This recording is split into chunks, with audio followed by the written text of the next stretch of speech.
My name is Olivia. I'm 32, a marketing director at a high-tech startup that's been the center of my life for the last 5 years. My job is demanding, but it's also where I feel powerful, in control, and, ironically, loved. There, I know exactly where I stand. My colleagues look up to me, my ideas are valued, and my leadership is respected. Every day I walk into that office and feel like I'm building something important. But the minute I step outside those glass doors and back into my personal life, it feels as if everything falls apart. I have a husband, Lucas, who is technically a great guy. You know the type: steady job in finance, a good sense of humor, thoughtful when it matters, and the kind of man who everyone describes as nice.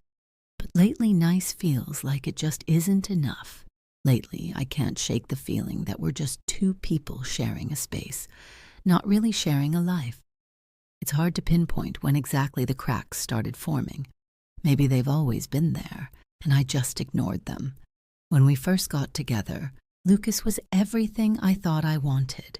He was stable, reliable, and ready to settle down, while I was more spontaneous, always dreaming of building something, achieving something bigger than myself.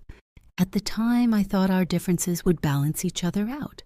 I figured that his calm and steady demeanor would soothe my restless spirit, and for a while maybe it did. I convinced myself that we made sense because we loved each other in the way that seemed mature and practical. Love, after all, wasn't supposed to be some dizzying fairy tale. I'd had enough of those dizzying romances in my 20s, the kind that start with fire and end in ashes. I was done with that kind of hurt, or so I thought. Now I'm not so sure. Lucas and I have been married for almost 7 years, and it feels like we're just two people fulfilling roles we signed up for a long time ago. We don't argue much, not anymore. But we also don't talk, not really. We go through the motions of dinner, discussing work, bills, our schedules, even the occasional vacation plan. But it's like we're reading lines from a script, not really talking, not really seeing each other. Sometimes I wonder if this is just what marriage is supposed to be, a partnership that looks good on paper but doesn't exactly feel like the storybooks.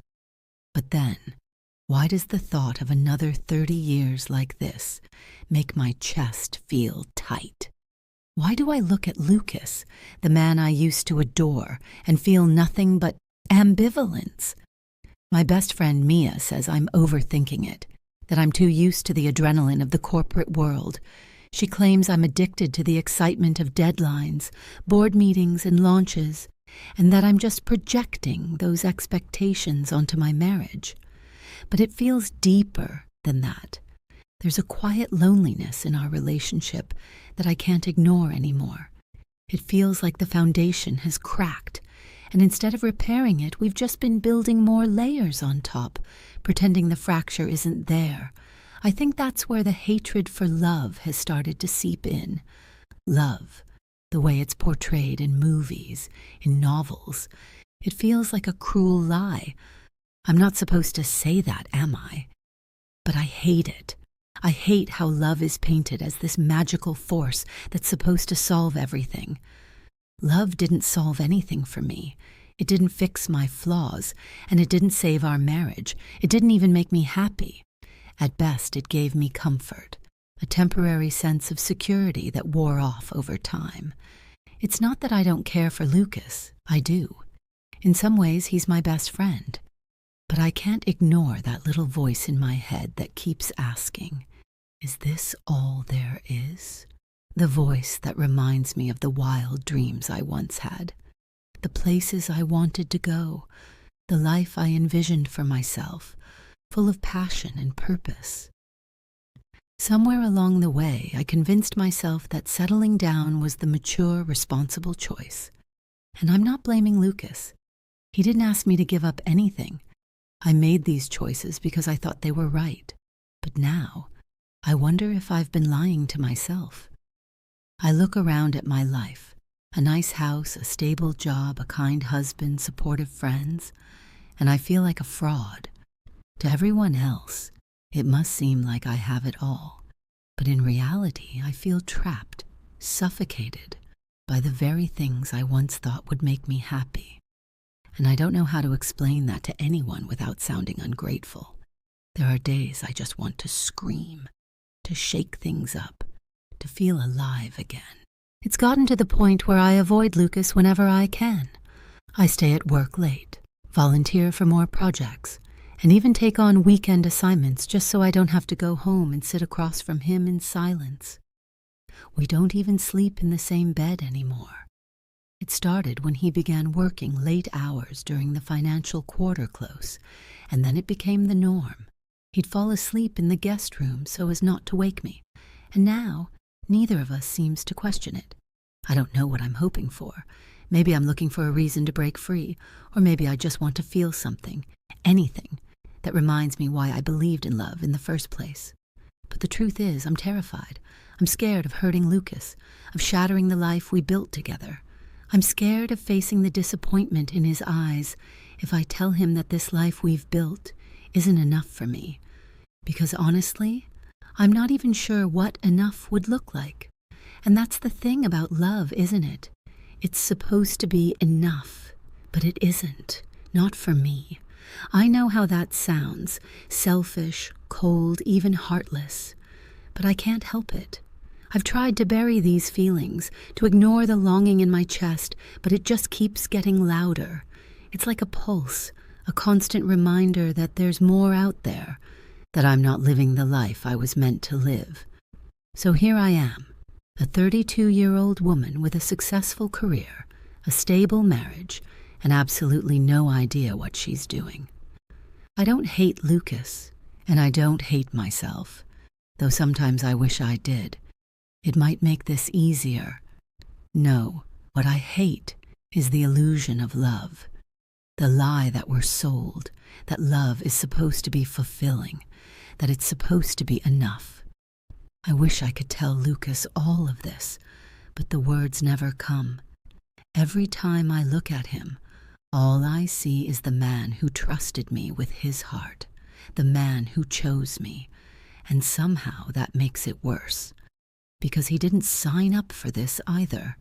He didn't choose to be with someone who would one day resent the very thing she once cherished.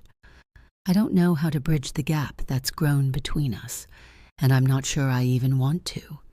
Days blur together in this strange half-life I've built for myself. I go through the motions, pulling on the role of successful marketing director each morning like it's a costume I can hide behind. I arrive early, stay late, and immerse myself in every task, from board meetings to brainstorming sessions. My colleagues tell me I'm driven. Some even call me inspiring. And maybe I am, to them. But the truth is, work has become my escape. It's a world where I can control the outcome, where my effort pays off in real, tangible ways. In the office, there are no vague promises of happiness or everlasting love. There are just results, deadlines, goals achieved. But I can't shake the weight of my unhappiness at home. I don't know if Lucas feels it too, or if he's just that good at pretending. Some nights we manage to sit through dinner, discussing mundane things, the weather, a new restaurant opening downtown, his quarterly reviews. He even asks me about work, though I've noticed his eyes glaze over when I start talking about my latest project. He listens just enough to nod along, to look interested, and it makes me wonder if this is what love really boils down to, going through the motions to keep the peace, showing up because it's expected of you, not because you really want to be there. One evening, I find myself wandering aimlessly after work, reluctant to go home. The streets are alive with people hurrying past, their faces a blur of stories I'll never know. For a moment, I think about just disappearing into the crowd, leaving everything behind. It's a fleeting thought, but it stings, lingering in my chest like a bittersweet ache. Eventually, I find myself at a small cafe I used to frequent when I first moved to the city. It's quiet inside, the kind of place where people come to read or write or think. I order a coffee, and as I sit by the window watching the world move outside, I start to question everything. When did I become this person, so detached from the life I'd always dreamed of? I used to be so full of ideas, so certain that I was destined for something extraordinary. But somewhere along the way, I traded that for stability, for the comfort of a predictable life. I convinced myself that love was supposed to be steady, not thrilling. And yet, here I am, haunted by the memory of who I used to be, of the version of me that Lucas never really knew. Mia calls me later that night, just as I'm finishing my coffee. Her voice is light, cheerful, the way it always is, and I can't bring myself to tell her how heavy my heart feels. We chat about her latest dating misadventures, her job at a design firm, the things that make her laugh. Mia is everything I'm not, free-spirited, unafraid to pursue what makes her happy, even if it means stumbling along the way. She's had her heart broken more times than I can count, but she's never lost faith in love. Part of me envies her resilience. "Liv, you should come out with us this weekend," she says suddenly, pulling me from my thoughts. "Out where?" I ask, trying to sound interested. "A few of us are going to that new rooftop bar in Midtown. You'll love it. Good drinks. Great view. You haven't gone out in ages, and I think you need a night off." For a moment, I consider saying no, but something inside me craves the distraction, a break from the cycle of routine and responsibility that has become my life. I agree, promising her I'll be there, even though I can feel the guilt already creeping in. I can practically hear Lucas's disappointment when I tell him I'll be late, but I push the thought away. This is my night, my chance to remember what it feels like to be Olivia, not just Lucas's wife or a marketing director. When Saturday night arrives, I dress in something bold, something that reminds me of the carefree version of myself I've buried over the years. As I apply my makeup, I almost don't recognize the woman in the mirror. She's confident, vibrant, and unapologetically herself. And for a brief moment, I feel a flicker of excitement, a glimmer of the person I used to be.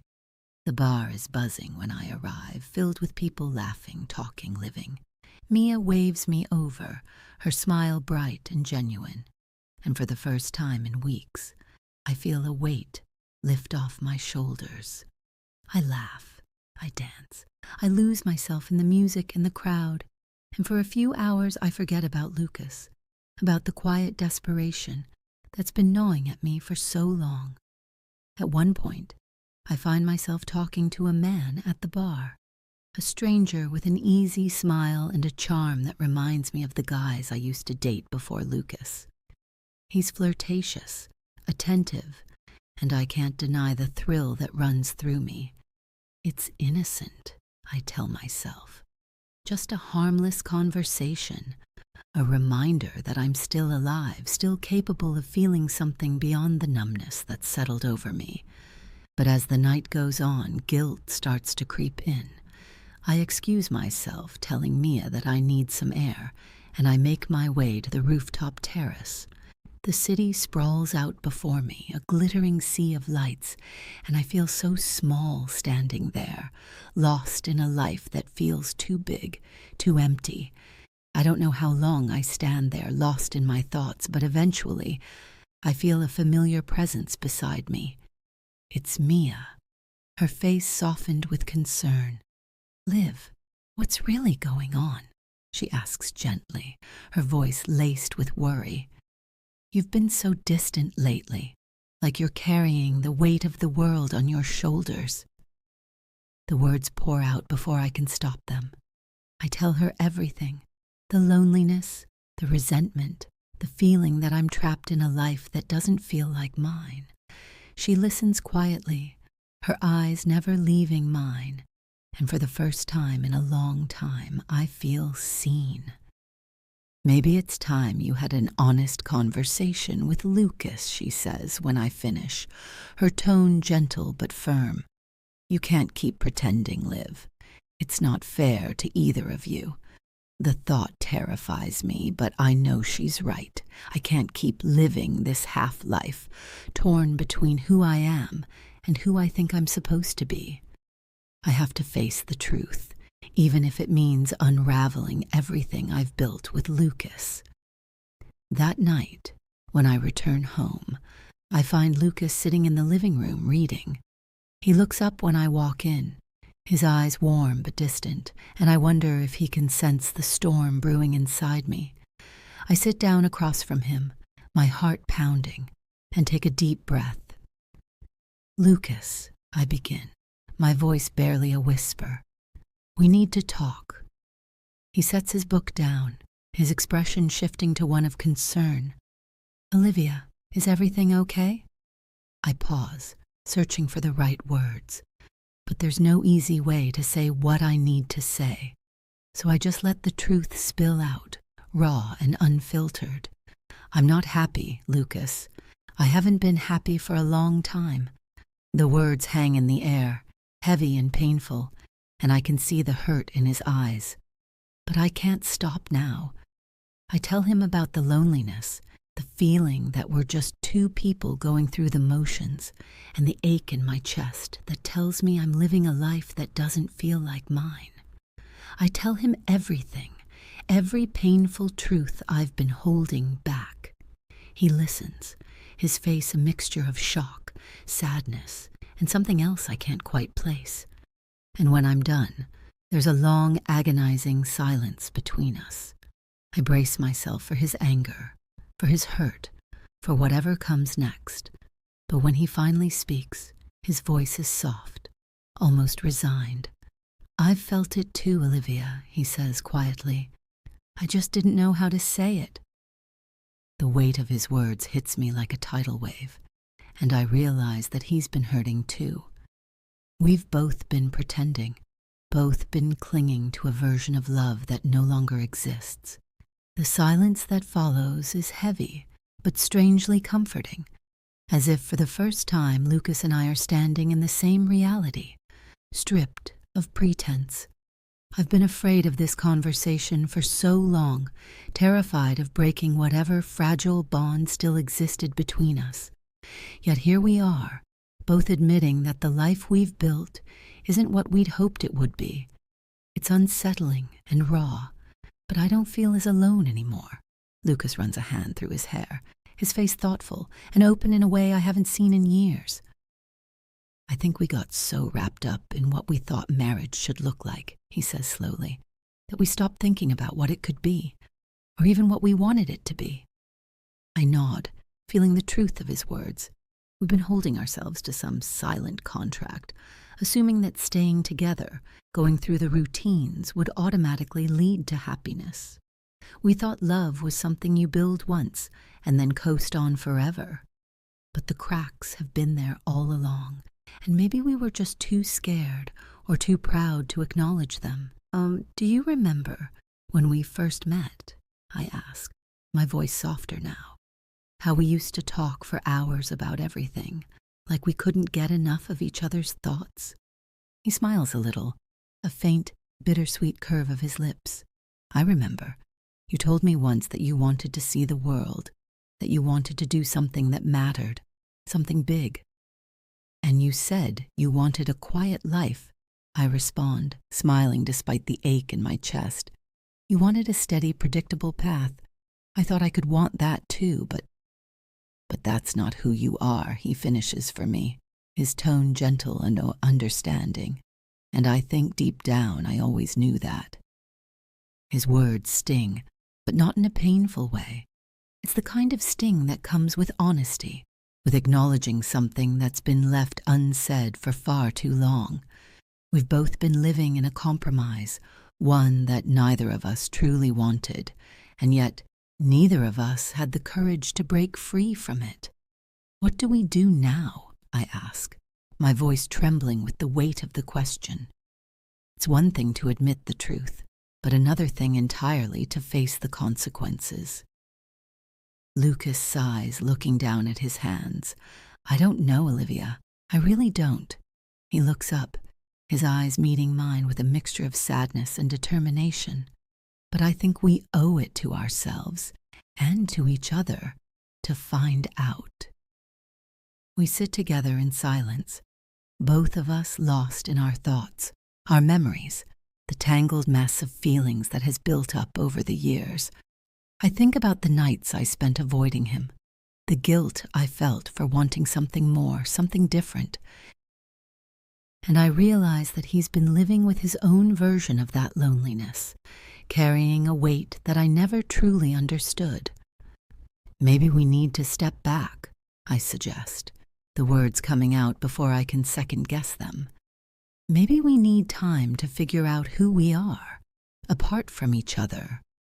Lucas looks at me, his expression contemplative. Are you saying we should separate? The word hangs in the air, heavy and daunting.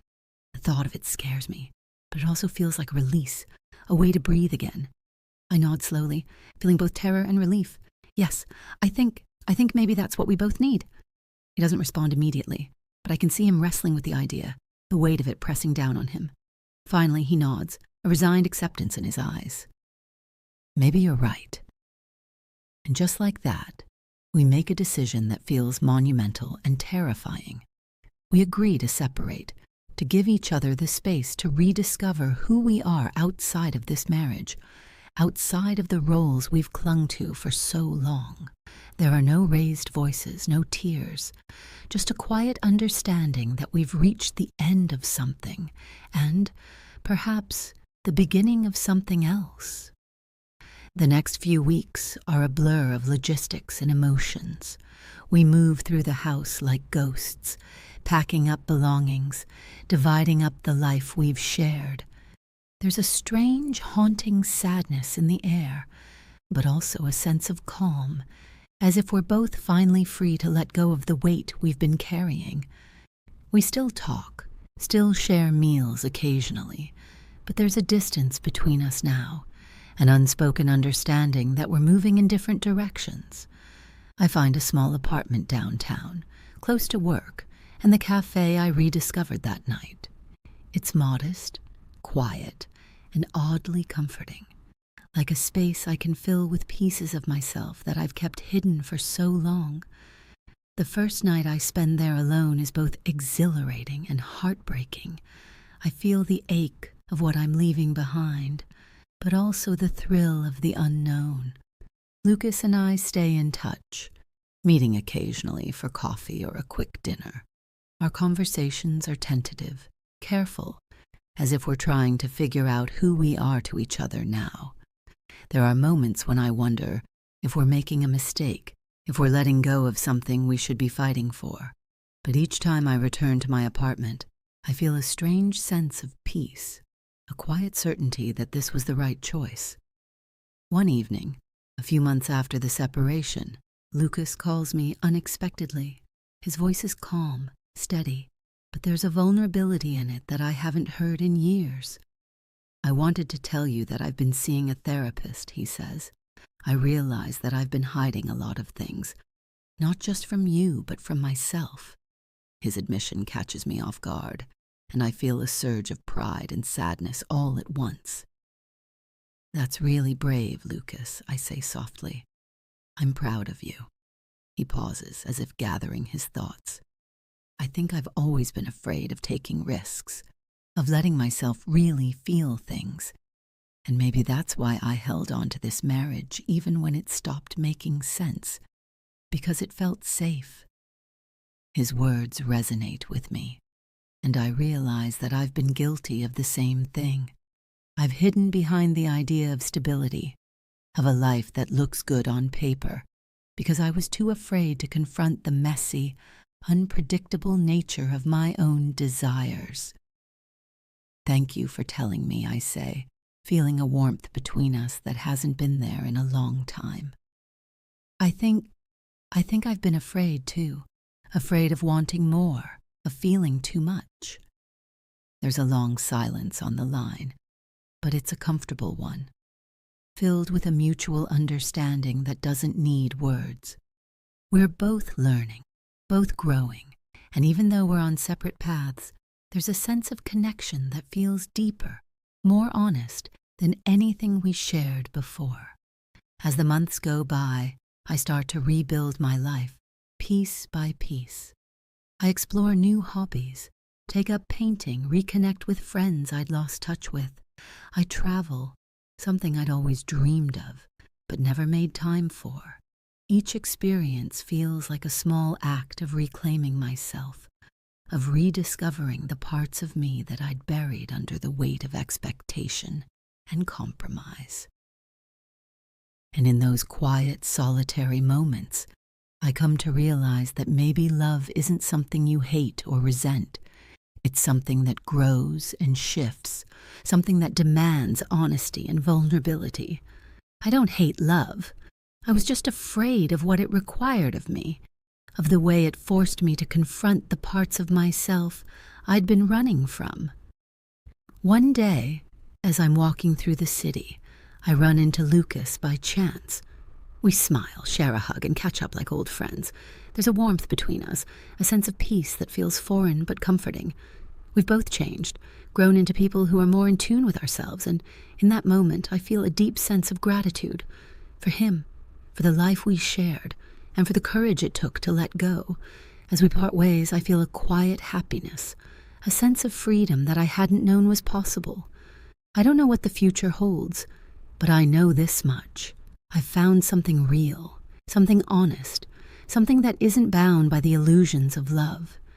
And maybe, just maybe, that's enough.